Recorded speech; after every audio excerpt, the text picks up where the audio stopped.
and I simply remove the telephone jack and plug it into this box here, the modem.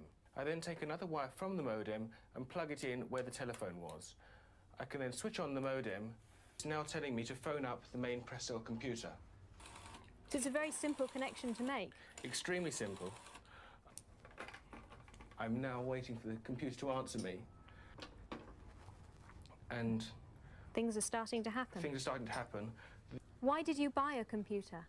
Well, I was very interested in the new technology and didn't want to be left behind. I don't think it's only for the youngsters at school now. I think us older ones will have to learn a lot about it. What is Internet anyway? Internet is that massive computer network, the one that's becoming really big now. What do you mean? That's big. How does one? What do you write to it like mail? No, a lot of people use it and communicate. I guess they can communicate with NBC writers and producers. Allison, can you explain what Internet is? The world is in financial disarray.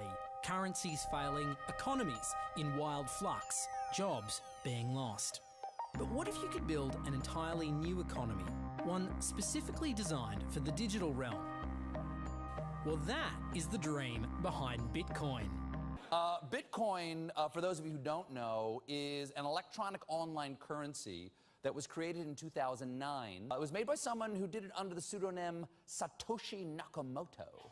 Like any economy, you don't want too much too fast because then the value of your currency drops, or so slow that your economy grounds to a halt. It's designed to be a self-stabilising economy.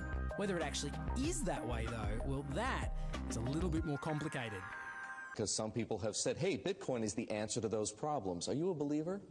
Well, Bitcoin is exciting because it shows how cheap it can be. Bitcoin is better than currency in that you don't have to be physically in the same place, and of course for large transactions currency can get pretty inconvenient. And what is Bitcoin? Bitcoin is a currency on the internet. I sent 100 euros worth of Bitcoin from here in Tokyo directly to you guys through this camera, through the network, through the TV, right into your home. If I had tried to do that, send you the money with a traditional bank, it would have taken several days and probably cost 30 euros.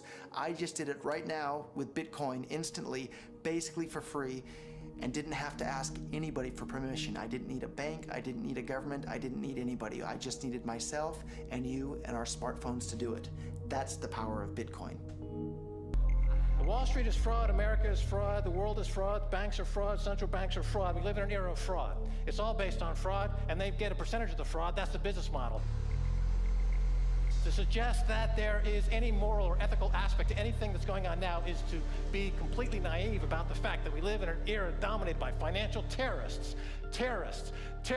jihadis of banking. They're here to kill you and themselves. They believe in an ideology, not the Quran, but Adam Smith, that they completely misread and interpret as something to justify their blowing themselves up. Janet Yellen's a terrorist! Mario Draghi's a terrorist! The Central Bank of Japan is a terrorist! These are the real terrorists! Funds received. This community is switching to what they think is a better monetary system. A system in which banks are no longer needed because payments could be made directly from one person to another. Bitcoin is fundamentally different because in Bitcoin, you don't owe anyone anything and no one owes you anything. It is not a system based on that. It is a system based on ownership.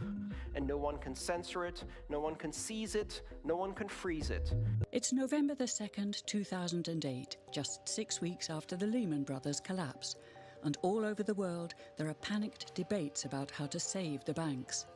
Then, on a little visited web forum for cryptographers, a document appears in which a completely new monetary system is proposed. The visionary author calls himself Satoshi Nakamoto. These were the darkest days of the financial crisis. So that to me suggests a very clever mind that saw an opportunity, the perfect opportunity to introduce a new radical technology and a new radical approach to money and finance at just the right moment when people would be very open to making this big shift that's required to adopt a new currency. What's exciting for me is like a global economy. Right now we say we have a global economy, but I can't take $1 and give it to you in the Netherlands and then you know what to do with it, right? You would have to go and change it to your native currency. And when you kind of eliminate that step, and I can just send you one form of payment and you can send me a product in a matter of seconds, that starts to change things from a global perspective. How could this digital coin invented by this Satoshi Nakamoto become hundreds of times more valuable than the dollar? And why do enthusiasts like Roger Fear want the world to switch to bitcoins? I'm giving every single person here 1,000 yen worth of bitcoins, which is like $8 and something cents. Back in the early days, you know, I'd get phone calls from my buddies, oh, hey man, I lost 10,000 bitcoins because my computer blew up, right? Back then, one Bitcoin was less than a penny, right? So nobody cared. They lost $10. I don't care, right? And now 10,000 Bitcoins, that's, you know, $5 million. That's a big deal, right?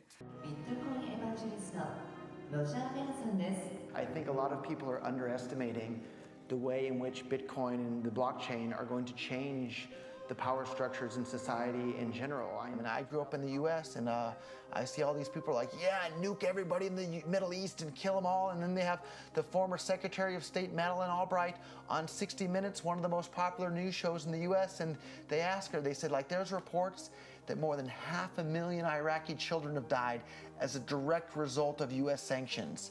And she looks back at her with a straight face and she goes, it was a really tough decision, but I think that it was worth it. Worth murdering 500,000 kids because of what the government did? And I apologize for crying, but it just disgusts me from my core when I see government people murdering people around the world. It's not just theoretical. These are real people with real lives. And it's real people, and Bitcoin has the power to undermine everything they're doing to people around the world. And I'm sorry for shouting, but it just disgusts me what these people in government do. And they do it through central banking and through the control of the money supply, and Bitcoin takes that away from them.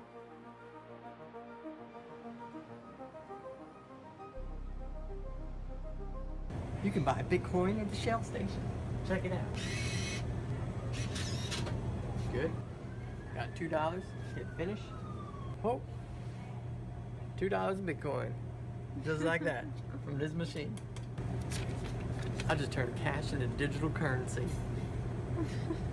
So thinking that it's too late to get involved in Bitcoin is like thinking it's too late to get involved with the internet or too late to get involved with using a cell phone. Like, it's not too late to get involved in Bitcoin. If Bitcoin becomes really popular all over the world, Bitcoins are going to have to be worth at least tens of thousands of dollars a Bitcoin, if not hundreds of thousands of dollars per Bitcoin. So thinking it's too late to get involved with Bitcoin is like thinking it's too late to get involved with using the internet. Of course not. Like, it's ubiquitous in our lives, and Bitcoin's going to become ubiquitous in our lives as well.